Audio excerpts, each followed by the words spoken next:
नमस्कार विद्यार्थी मित्रांनो.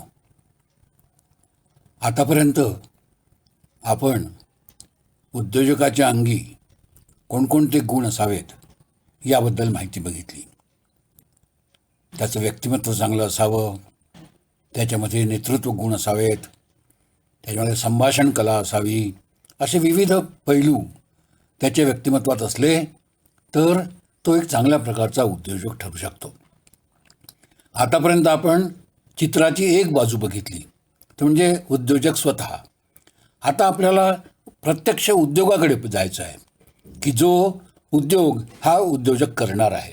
आणि त्यामुळे आतापर्यंत आपण उद्योजकताबद्दलची माहिती पाहिली होती. आता उद्योगाबद्दलची माहिती बघू. हा उद्योग कशा स्वरूपाचा असतो? तो असतो वस्तूंची किंवा सेवांची निर्मिती. तो काही वस्तू निर्माण करत असतो, त्याचबरोबर काही सेवा निर्माण करत असतो. मोटर तयार करणारा कारखाना मोटरी तयार करतो, म्हणजे तिथे वस्तू निर्माण करतो. साखर कारखाना साखर निर्माण करतो. कापड गिरणी कापड तयार करते. एखादा ब्रेडचा कारखाना ब्रेड तयार करते. म्हणजे हा झाला वस्तूचा भाग, की ज्या ठिकाणी विविध वस्तू बाजारामध्ये उपलब्ध केल्या जातात. एवढ्यावरच उद्योजकता संपत नाही मित्रांनो. त्याला दुसरी पण बाजू आहे, ती आहे सेवांची बाजू. ही ब्रेड निर्माण झाली, पण पुढे काय? ही ब्रेड ग्राहकापर्यंत तर पोहोचवली पाहिजे ना.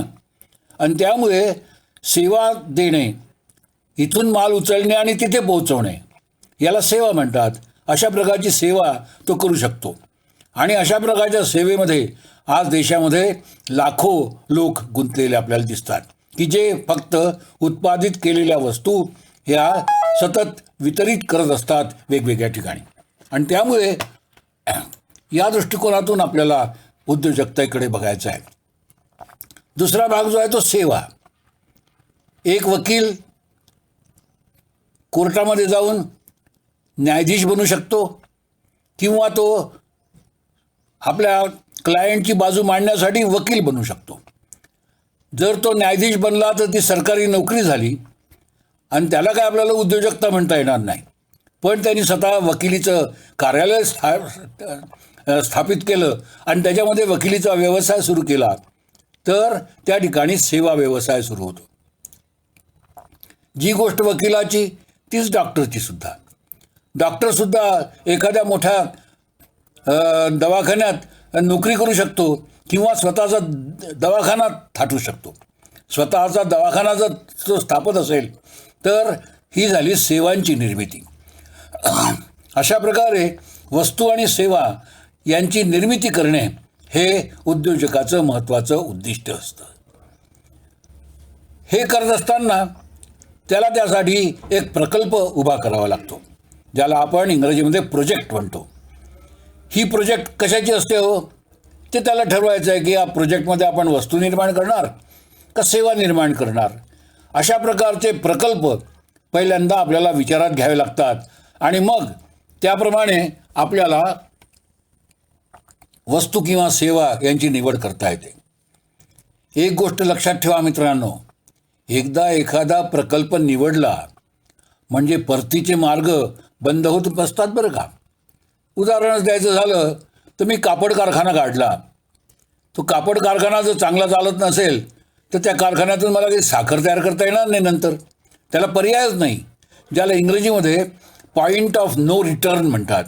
परतीचे सगळे रस्ते हे बंद झालेले असतात. मग धंदा बंद केल्याशिवाय दुसरा कोणताही मार्ग आपल्याजवळ उपलब्ध राहत नाही. आणि त्यामुळे ही वस्तूची निवड करताना अत्यंत काळजीपूर्वक निवड केली पाहिजे. ही वस्तू आपल्याला निवड आजच विकायची नाही आहे, वर्षानुवर्षे विकायची आहे. आपला व्यवसाय हा काही आज संपणार नाही आहे, तर वर्षानुवर्षे चालू राहणार आहे. आणि त्यामुळे हा व्यवसाय निवडताना किंवा प्रकल्प निवडत असताना आपल्याला दीर्घकाळाचा विचार करावा लागतो. आणि त्यामुळे आपले परतीचे मार्ग बंद झालेले असतात, म्हणून ते आपल्याला जास्त काळजी घ्यावी लागते. आता एकदा आपण ठरवलं की अमुक एक प्रकारची वस्तू निर्माण करायची, तर त्याला काय काय लागतं याचा विचार करणं आवश्यक आहे. आपण जर वस्तू निर्माण करणार असाल तर ती वस्तू निर्माण करणाऱ्या कारखान्यामध्ये आपल्याला विविध कर्मचारी लागतात. मग ते स्किल्ड वर्कर्स लागतात, ज्यांच्याजवळ कौशल्य आहे असे वर्कर्स लागतात, किंवा बिगारी सुद्धा कामगार लागतात की ज्यांच्याजवळ कोणतंच कौशल्य नाही. आपल्याला खाते पुस्तकं लिहिण्यासाठी अकाउंटंट लागत असतो, सुपरविजन करण्यासाठी सुपरवायझर पाहिजे असतो. अशा प्रकारचे विविध कामगार आपल्याला पाहिजे असतात. हे सर्व कामगार आणि त्यांची आवश्यक असणारी कौशल्य ही आपल्याजवळ उपलब्ध आहेत का याचा सुद्धा विचार करणं आवश्यक आहे. मी माझ्या एका मित्राचं उदाहरण देतो. त्याने औरंगाबादला एक व्यवसाय करायचं ठरवलं आणि त्या व्यवसायासाठी एक विशिष्ट प्रकारचा कामगार वर्ग पाहिजे होता. व्यवसाय तर सुरू केला, पण त्या प्रकारचा कामगार औरंगाबाद शहरामध्ये उपलब्धच नव्हता. आली का पंचायत? व्यवसाय तर सुरू केला, पण कामगार उपलब्ध नाही. म्हणून तो पुण्याला आला आणि पुण्याला जेव्हा त्यांनी अशा प्रकारचा कामगार उपलब्ध आहे का हे पाहण्याचा शोध घेतला, तर या ठिकाणी भरपूर कामगार उपलब्ध होते. पण ते कामगार औरंगाबादला येऊन काम करायला तयार नव्हते आणि जे तयार होते ते फारच जास्तीचं मानधन मागत होते. म्हणजे आली का पंचायत? आपल्याला जो व्यवसाय निर्माण करायचा आहे तो व्यवसाय तर आपण निवडला, पण त्याला उपलब्ध असलेलं जे कार्यकौशल्य आहे असे कामगार जर उपलब्ध नसतील तर मग आपल्याला तो व्यवसाय चांगल्या प्रकारे करता येणार नाही. आणि त्यामुळे या सर्व बाबीचा विचार हा आधीपासूनच केला गेला पाहिजे. हे कामगार आपल्याला उपलब्ध होऊ शकतील की नाही, ते कुठे उपलब्ध आहेत, कोणत्या भागात उपलब्ध आहेत. मग आपल्याला औरंगाबाद सोडून पुण्याला येऊन आपल्याला आपला व्यवसाय सुरू करायचा का काय याबद्दल विचार करण्याची आवश्यकता पडेल. आणि त्यामुळे पहिल्यांदा तशा प्रकारचे कामगार आपल्या प्रदेशात उपलब्ध आहेत की नाही याचा अभ्यास करून मगच त्या वस्तूची निवड केली जावी. आपल्याला कारखाना चालवण्यासाठी इंधन लागत असतं, मग ते डिझेल लागेल किंवा वीज लागेल. आणि त्यामुळे अशा प्रकारचं इंधन त्या ठिकाणी उपलब्ध आहे का, विजेचं कनेक्शन आपल्याला मिळू शकेल का.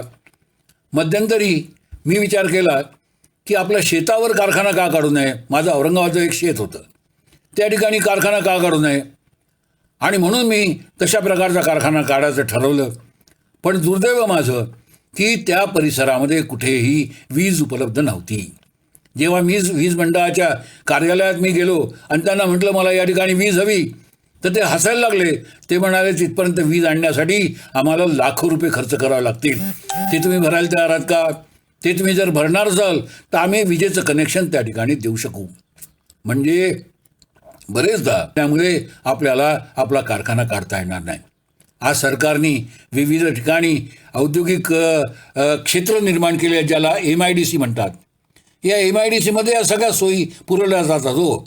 तुमच्या दरवाजापर्यंत तिथे आधीच वीज येऊन पोचलेली असते आणि त्यामुळे तिथे कारखाना सुरू करायला कोणतीही अडचण नसते.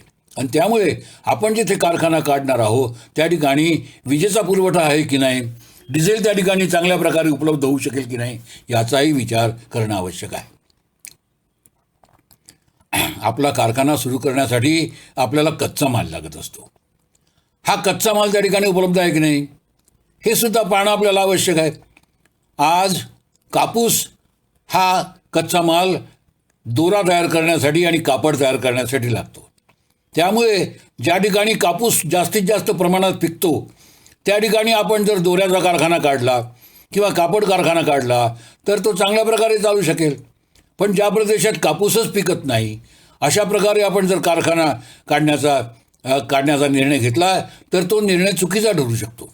आणि त्यामुळे ज्या ठिकाणी कच्चा माल उपलब्ध आहे त्या ठिकाणी आपल्याला तो कारखाना काढणं जास्त श्रेयस्कर ठरेल. आपल्याला संत्र्याचा रस तयार करण्याचा कारखाना काढायचा आहे. संत्री भारतामध्ये नागपूरजवळ विदर्भामध्ये मोठ्या प्रमाणात निर्माण होतात. तुम्ही समजा अलाहाबादला तो कारखाना काढायचं ठरवलं किंवा चेन्नईला तो कारखाना काढायचं ठरवलं तर हा कच्चा माल तिथपर्यंत नेण्यासाठी किती खटाटोप करावा लागेल याचा काही विचार केला का आपण. आणि त्यामुळे कच्चा माल सहजासहजी उपलब्ध होतो की नाही याबद्दल सुद्धा आपल्याला चौकशी करण्याची आवश्यकता आहे. बरेचदा हा कच्चा माल परदेशात उपलब्ध असतो. आणि हा परदेशातला कच्चा माल आपण आपल्या देशामध्ये आणून त्यावर मग उत्पादन क्रिया करू शकतो. हा कच्चा माल परदेशातून आयात करण्यासाठी आपल्याला सरकारची परवानगी लागते. सरकार ही परवानगी देईल का? आणि ती दिली तर त्याच्यासाठी काही बंधनं आहेत का? त्याच्यामध्ये कोणत्या अडचणी येण्याची शक्यता आहे का? बरेचदा कारखाना सुरू केल्यानंतर समजा तो माल आपल्याला उपलब्धच झाला नाही, कच्चा माल, तर आपल्याला किती अडचणी सहन कराव्या लागतील याचा आपण काही विचार केलेला आहे का? आणि त्यामुळे परदेशातला कच्चा माल खरेदी करताना तर फारच काळजीपूर्वक विचार करावा लागतो की तो जर सातत्याने उपलब्ध होणार असेल याची खात्री आपल्याला असेल तरच या कच्च्या मालाचा आपण विचार करून कारखाना त्या ठिकाणी काढू शकतो. या बाबतीत आणखी एक महत्त्वाची गोष्ट लक्षात ठेवणं आवश्यक आहे. कारखाना काढत असताना कच्चा माल पाहिजे, त्याचप्रमाणे शक्ती पाहिजे, वीज पाहिजे आणि बाजारसुद्धा पाहिजे. आपल्याला हा माल तयार करून बाजारात विकायचा आहे की नाही, त्यामुळे बाजार जर जवळ असेल तर जास्त चांगलं. म्हणजे तिन्ही फॅक्टर्स महत्त्वाचे ठरतात. कच्चा माल म्हणतो कारखाना माझ्याजवळ काढा, शक्ती म्हणते कारखाना माझ्याजवळ काढा आणि बाजार म्हणतो कारखाना माझ्याजवळ काढा. मुंबई ही एक फार मोठी बाजारपेठ आहे. मग आपण कारखाना मुंबईच्या जवळ काढला तर आपल्याला बाजारापर्यंत पोहोचण्याला कोणती अडचणी जाणार नाही. आपल्याला कारखाना चालवण्यासाठी कोळसा लागतो मोठ्या प्रमाणात. कोळशाच्या खाणी काही विशिष्ट भागातच आहेत भारतामध्ये आणि त्यामुळे समजा आपल्याला वेगळ्या ठिकाणी कारखाना काढायचा असेल तर हा कोळसा आपण तिथपर्यंत वाहत नेऊ शकू का, हाही महत्त्वाचा प्रश्न येतो. आणि त्यामुळे बरेचदा या तिन्हीमध्ये ओढाताण सुरू होते. कच्च्या मालाच्या जवळ जाण्याचा प्रयत्न केला तर शक्ती उपलब्ध नसते, शक्ती उपलब्ध असेल तर बाजार तयार नसतो आणि बाजार तयार असेल तर कच्चा माल त्या ठिकाणी मिळत नाही. आणि त्यामुळे आपल्याला आपला व्यवसाय अशा ठिकाणी निर्माण करावा लागेल की ज्या ठिकाणी कच्चा मालसुद्धा येऊ शकेल सहजासहजी, शक्तीसुद्धा उपलब्ध होऊ शकेल आणि बाजारसुद्धा उपलब्ध असेल.